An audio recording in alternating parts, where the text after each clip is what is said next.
ఏడేడు జన్మాల బంధాలకు ఈనాడు నేడు పండించనా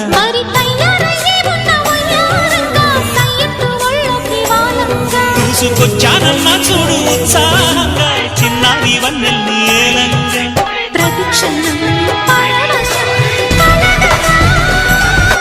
వెన్నెలవి పువ్వై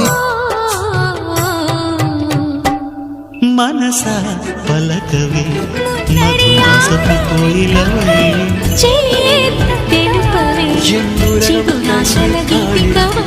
ఎన్నురగం